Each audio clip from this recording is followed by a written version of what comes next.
Kita melihat perlunya ada pimpinan yang bisa lebih menerapkan strategi yang tentu disepakati oleh para pemain, komunikasi yang lebih baik supaya perjuangan kita untuk menuju Piala Dunia, karena target utamanya ini Piala Dunia. We add value to the Indonesian football community and hope to qualify, of course, in short term for the World Cup.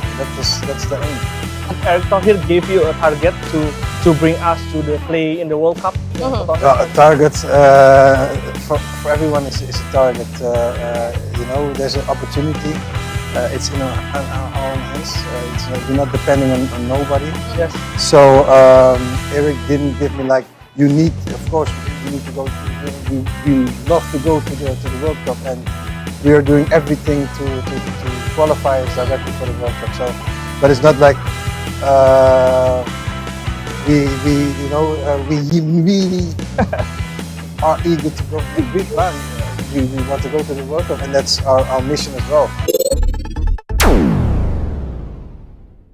Assalamualaikum warahmatullahi wabarakatuh. Salam sejahtera buat kita semuanya. Jumpa lagi dengan saya Rudi Cahyo. Masih selalu di acara Kata Rudi Cahyo, edisi spesial sepak bola yang senantiasa membahas tentang tim nasional tercinta kita, Garuda. Kali ini kita masih membahas tentang PSSI, tim kepelatihan. Karena apa? Karena kita akan bersiap untuk melanjutkan third round atau ronde ketiga kualifikasi Piala Dunia 2026 yang pertandingan berikutnya akan diselenggarakan pada Maret mendatang, di mana Indonesia akan menghadapi Australia dan Bahrain.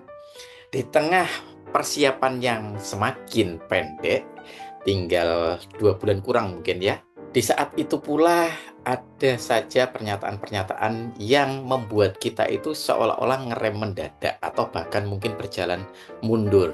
Yaitu Patrick Kluivert menyatakan bahwa dia tidak ditarget untuk lolos ke Piala Dunia oleh PSSI. Nah loh. Sebenarnya ditarget atau tidak ditarget sepertinya tinggal bilang aja begini akhirnya ya. Loh kok PSSI tidak mentarget Patrick Kluivert lolos ke Piala Dunia? Mungkin PSSI akan menjawab seperti ini. Ya memang kita tidak pernah mentarget seperti itu. Targetnya kan Piala Dunia lolos di tahun 2030. Bisa saja bilang begitu. Artinya memang target awalnya kayak begitu.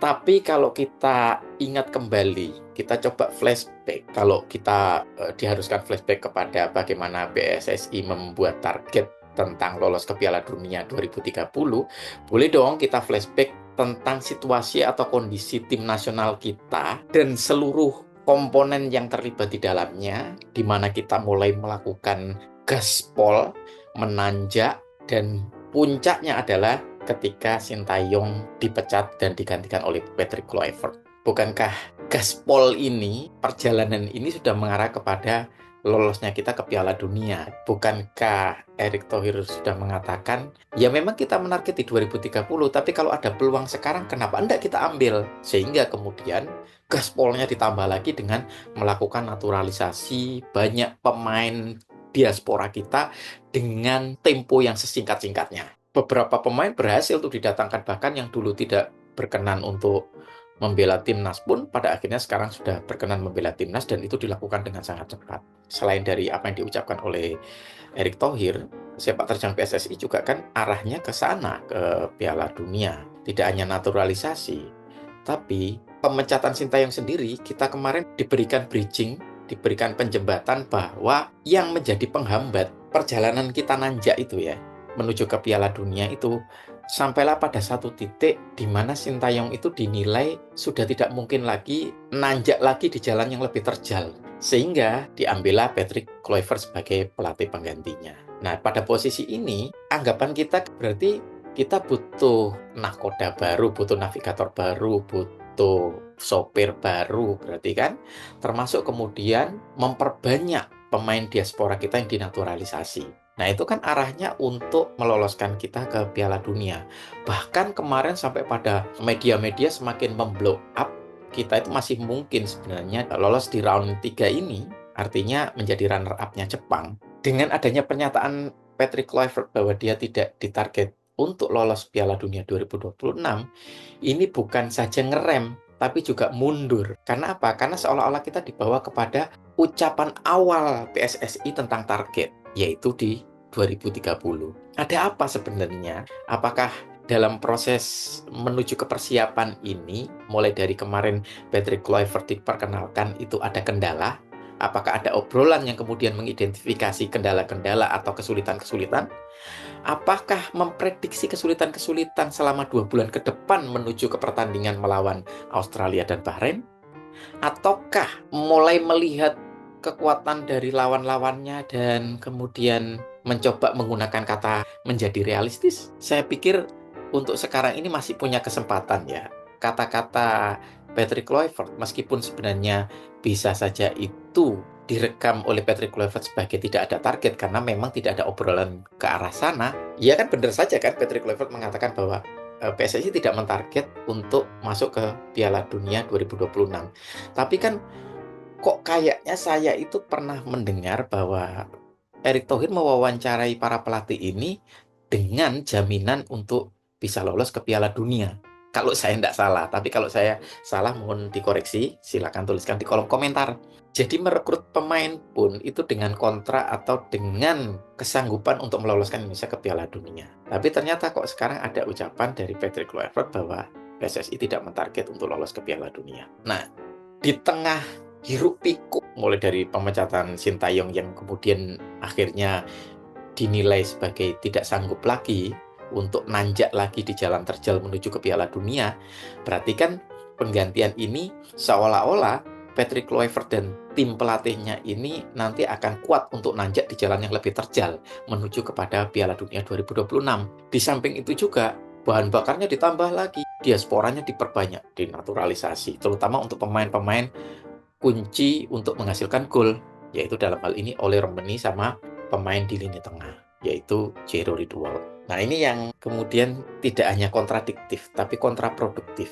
Ketika media kemarin sudah menyatakan bahwa kita masih punya peluang untuk menjadi runner-up, atau kita masuk di round keempat dengan menjadi atau berada di urutan ketiga dan 4 grup C nanti di akhir round 3. Nah itu kan sama sebenarnya kayak yang ditargetkan oleh Sintayong. Bahkan Sintayong sudah sejak dari awal sudah serealistis itu mengatakan bahwa setidaknya kita lolos di 3-4 karena Sintayong menyadari secara ranking di grup C Indonesia yang paling bontot. Paling realistis adalah lolos ke 3-4. Dengan ada di round keempat nanti harapannya kan pesaingnya sedikit lebih lunak atau pesaingnya sedikit lebih kualitasnya lebih turun lagi gitu. Nah itu malah clear Sintayong mengatakan seperti itu.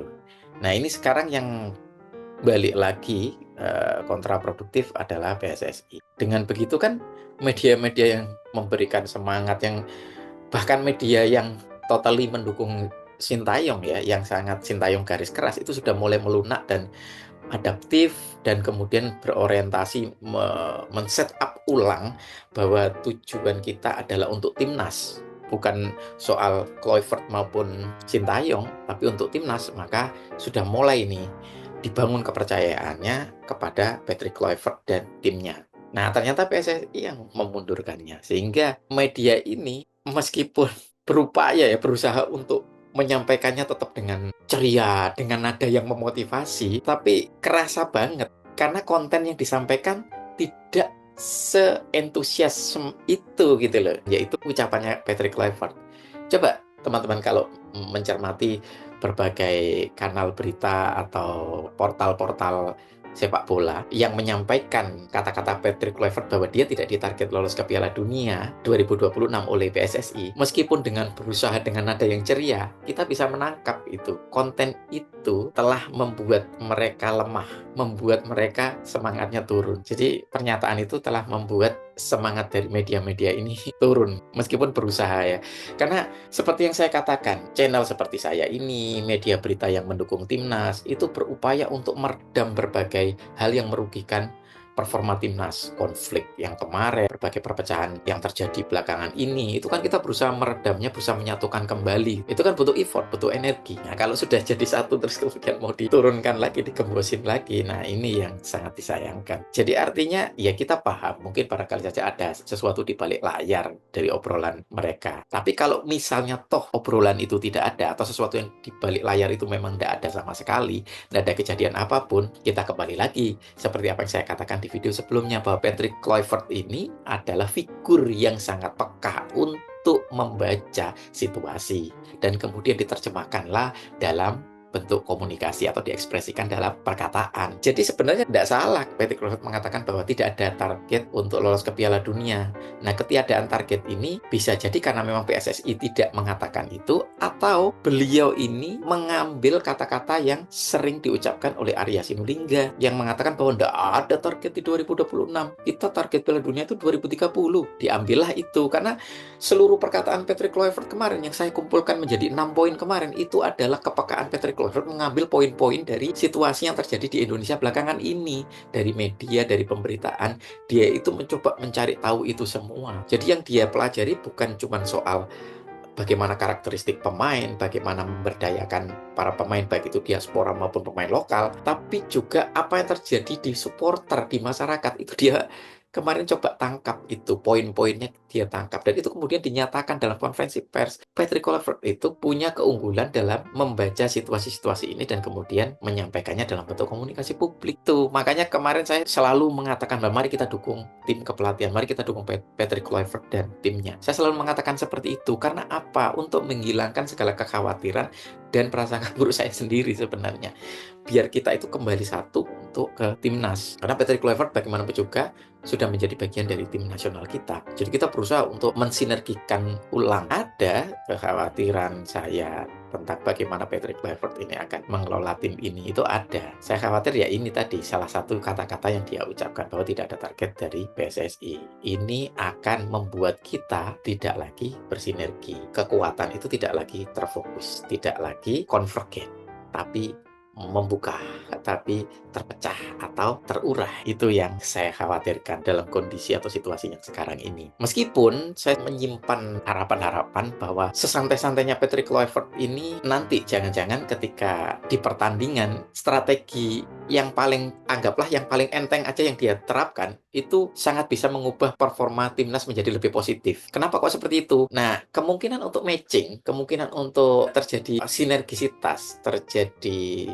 kemungkinan untuk synchronize lah ya, synchronize antara pelatih dan pemain itu kan besar. Karena Patrick Kluivert ini dari Belanda, sementara tulang punggung dari pemain-pemain kita itu kan dari Belanda. Harapan saya, meskipun nanti jangan-jangan Patrick Kluivert ini menerapkan strategi yang sebenarnya kalau di Belanda itu biasa standar aja itu dia terapkan, tapi ternyata itu fit banget dengan para pemain dan kemudian performanya jauh lebih akseleratif daripada ketika kemarin main di tangani Sintayong, bisa saja itu terjadi. Dan ini yang jadi harapan saya. Meskipun ini persiapannya mepet, semoga keajaiban seperti itu ya, keajaiban yang semacam sinkronisasi yang terjadi dengan sangat cepat karena ada kesamaan atmosfer lah ya, kesamaan jiwa lah, ada kesamaan jiwa antara pelatih dan para pemain. Nah, itu harapan saya. Di tengah berbagai hiruk pikuk dan kontraproduksi yang dilakukan oleh PSSI, selalu saja masih ada harapan itu. Pikiran saya, di hati saya, dan semoga di pikiran dan hati teman-teman semuanya, para pendukung dan pecinta tim nasional Indonesia juga demikian. Tetap pelihara itu, tetap jaga asa itu.